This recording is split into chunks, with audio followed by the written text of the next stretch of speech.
Assalamualaikum warahmatullahi wabarakatuh. Perkenalkan nama saya Rizky Nurifdatul Ula, absen 29 dari kelas 10 MIPA 2. Di sini saya akan menyampaikan tentang kampanye menghindari cikungunya.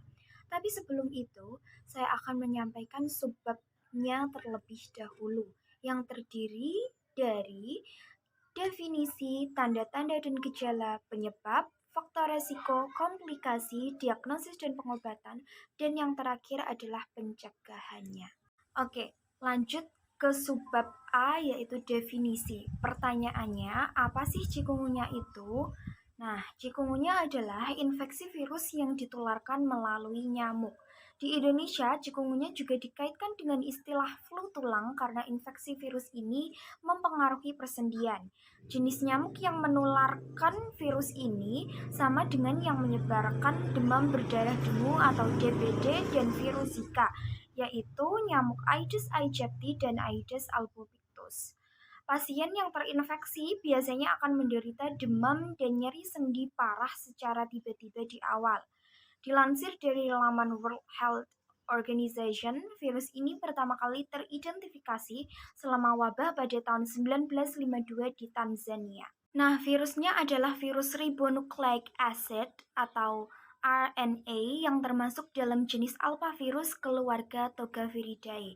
Nama cikungunya sendiri berasal dari sebuah kata dalam bahasa Kimakonde yang kurang lebih berarti melengkung.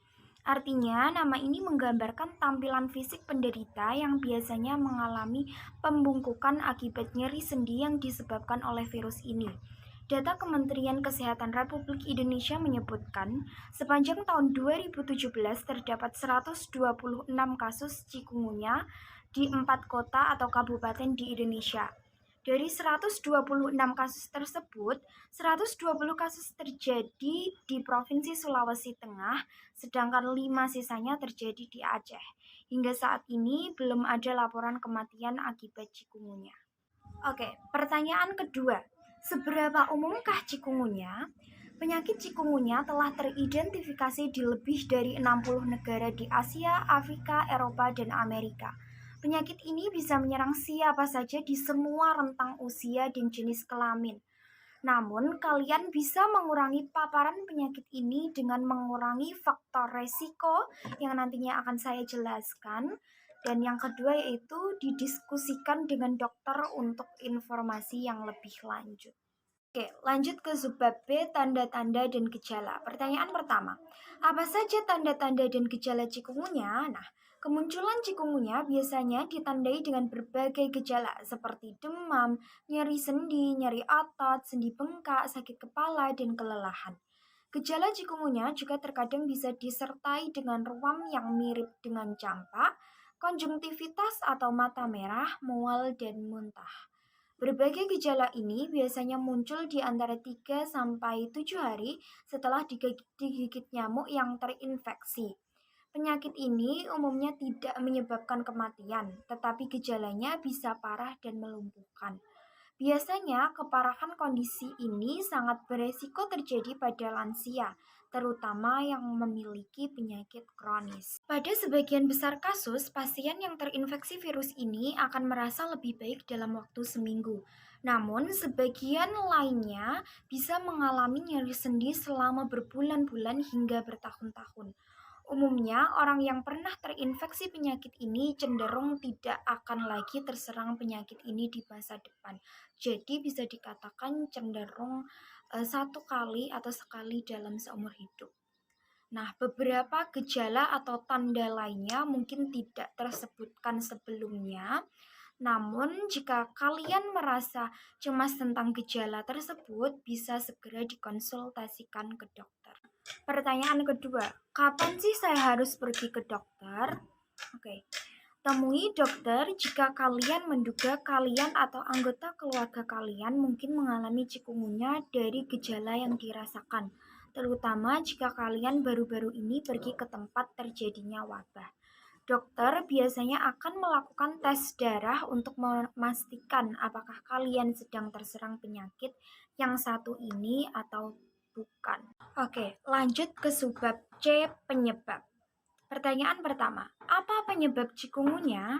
Nah, penyebab penyakit ini adalah infeksi virus cikungunya atau CHIKV yang ditularkan ke manusia melalui gigitan nyamuk Aedes yang terinfeksi.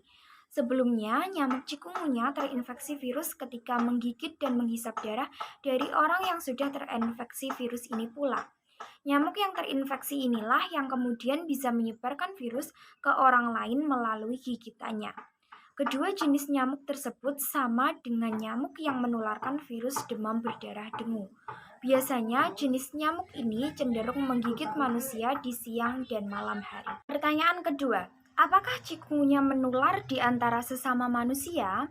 Nah, tak seperti penyakit akibat virus lainnya, cikungunya jarang sekali ditularkan dari ibu ke bayi yang baru lahir saat proses kelahiran. Selain itu, tidak ditemukan data atau kasus yang menyebutkan bahwa air susu ibu atau ASI bisa menjadi media penularan virus cikungunya. Malahan, banyak ibu yang didorong untuk menyusui anaknya saat wabah penyakit cikungunya sedang menyebar.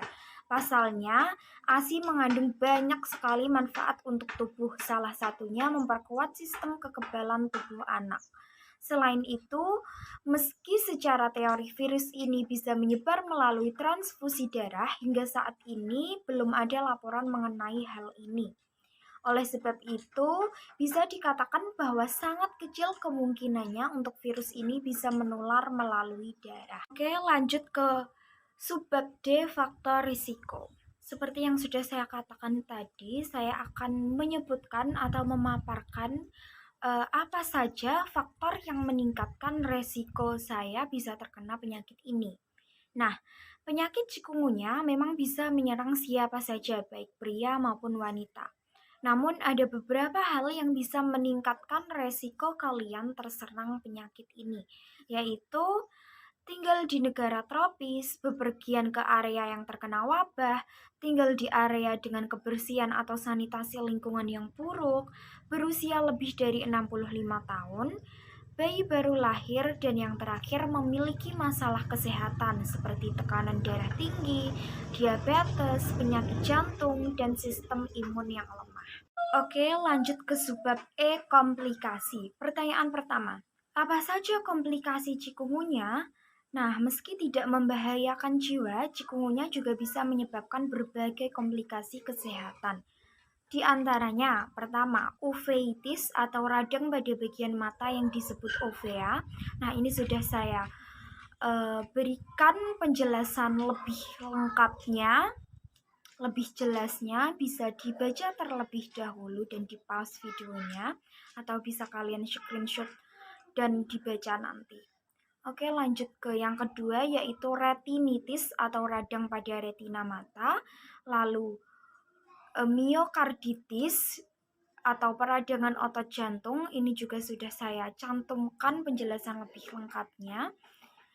Lalu ada nefritis, peradangan pada ginjal, dan hepatitis atau radang hati juga sudah saya cantumkan penjelasan lebih lengkapnya. Lalu ada meningoencephalitis atau radang selaput otak, mielitis, radang pada satu segmen saraf tulang belakang, lalu sindrom Guillain-Barré atau gangguan sistem saraf yang dapat menyebabkan kelumpuhan. Lanjut ke subbab F, diagnosis dan pengobatan. Pertanyaan pertama, apa saja tes yang biasa dilakukan untuk mendiagnosis penyakit ini? Nah, gejala demam cikungunya sangat mirip dengan demam berdarah dengue dan Zika. Hal ini membuat pemeriksaan fisik biasa tidak mampu mendeteksi penyebab pasti penyakit ini. Nah, beritahu dokter dan petugas kesehatan jika berbagai gejala yang tak wajar muncul, terutama setelah kalian bepergian ke daerah dengan kasus cikungunya yang tinggi. Untuk menentukan apakah pasien terinfeksi virus cikungunya atau tidak, dokter akan melakukan tes darah. Prosedur ini menjadi satu-satunya tes yang bisa dilakukan untuk mendeteksi keberadaan virus. Biasanya pemeriksaan akan berjalan efektif jika demam yang dialami sudah berlangsung 2-3 hari. Pasalnya, memang demam yang baru berlangsung 1 hari masih belum bisa diketahui penyebab pastinya. Pertanyaan kedua, Apa saja pilihan pengobatan untuk cikungunya? Nah, masalahnya memang tidak ada vaksin atau obat untuk virus cikungunya. Pengobatan cikungunya biasanya dilakukan untuk membantu mengurangi gejalanya. Tidak perlu khawatir, virus ini jarang sekali berakibat fatal. Namun yang perlu diperhatikan bahwa memang gejala dari virus ini cukup melumpuhkan. Akan tetapi, biasanya dokter akan memberikan obat untuk membantu meredakan demam dan nyeri sendi. Obat-obatan yang biasanya diresepkan yaitu naproxen. Ini sudah saya cantumkan penjelasan eh, lebih lengkapnya, bisa kalian pause videonya dan dibaca terlebih dahulu atau kalian screenshot terlebih dahulu. Lalu ada ibuprofen, ini juga sama sudah saya cantumkan penjelasan lebih lengkapnya. Dan yang terakhir ada paracetamol, dan ini juga sudah saya cantumkan penjelasan lebih lengkapnya. Lanjut ke pertanyaan ketiga. Apa saja pengobatan rumahan untuk mengatasi cikungunya?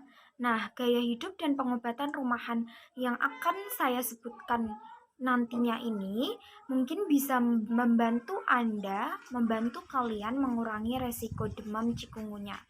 Yaitu pertama, banyak minum air putih untuk membantu meredakan demam. Lalu yang kedua ada makan makanan bergizi seimbang untuk membantu memulihkan kondisi. Dan yang terakhir ada cukup istirahat dan tidak beraktivitas berlebihan saat sedang sakit agar lekas pulih. Setelah kita mengetahui berbagai informasi dan penjelasan terkait tentang cikungunya tadi, itu seperti apa, bagaimana definisinya, tanda-tanda dan gejalanya, penyebab, faktor resiko, komplikasi, diagnosis dan pengobatannya itu seperti apa dan bagaimana, kita akan lanjut ke poin yang terakhir tapi penting sekali, yaitu bagaimana cara pencegahannya. Akan kita bahas di subbab G, pencegahan. Pertanyaan pertama, bagaimana cara mencegah cikungunya? Nah, cara yang utama adalah melakukan pemberantasan sarang nyamuk atau PSN dengan tindakan 3M+. 3M yang dimaksud meliputi menutup rapat tempat penyimpanan air, menguras tempat penampung air, mengubur barang bekas yang bisa menampung air. Sedangkan tindakan plus atau tambahan yang dapat dilakukan untuk membantu keefektifan dan keefisienan 3M yaitu menaburkan bubuk ABT pada tempat penampung air, memasang kawat anti nyamuk di ventilasi rumah, menggunakan kelambu saat tidur, menanam tumbuhan pengusir nyamuk, dan menghentikan kebiasaan menggantung pakaian. Oke, lanjut. Cikungunya ditularkan melalui nyamuk. Nah, itu sebabnya pencegahan terbaik tentu dengan menghindari gigitannya. Berikut ini akan saya sebutkan berbagai cara yang bisa dilakukan untuk mencegah gigitan nyamuk. Yang pertama, menggunakan obat nyamuk yang mengandung DEET, yaitu N-diethyl metatoluamide atau pisaridin pada kulit dan pakaian. Yang kedua, menyalakan diffuser yang berisi minyak lemon eukaliptus untuk mencegah nyamuk berkeliaran. Yang ketiga, menggunakan pakaian tertutup seperti celana dan lengan panjang. Yang keempat, memakai pakaian berwarna karena nyamuk lebih menyukai warna-warna gelap. Yang kelima, tidak pergi ke daerah yang sedang mengalami wabah. Yang keenam, memasang kelambu di kamar tidur. Ketujuh, menutup sumber genangan di rumah. 8. Meletakkan pot bunga atau wadah lain yang sedang tidak digunakan itu secara terbalik agar tidak menjadi sarang nyamuk. 9. Menaruh tanaman pengusir nyamuk di dalam atau sekitar rumah. 10. Meminimalisir beraktivitas di luar ruangan pada sore dan malam hari saat nyamuk sedang berkeliaran. Nah, yang terakhir, bila kalian mempunyai pertanyaan dan mengalami gejala-gejala terkait, kalian merasa terkait ini kok sepertinya cikungunya atau seperti apa, itu bisa dikonsultasikan ke dokter agar supaya kalian bisa mendapatkan solusi yang terbaik dari masalah kalian. Nah, penjelasan dan informasi yang sudah saya jelaskan, yang sudah saya paparkan dari awal video tadi bersumber pada https hellosehat.com dan beberapa dari www.alodokter.com. Apabila terjadi kesalahan dalam penyebutan nama ilmiah atau istilah, mohon dimaafkan. Dan terima kasih sekali sudah berkenan untuk menonton video ini. Ya, salam sehat, salam semangat, salam bahagia untuk kita semua. Stay healthy, stay at home, dan wassalamualaikum warahmatullahi wabarakatuh.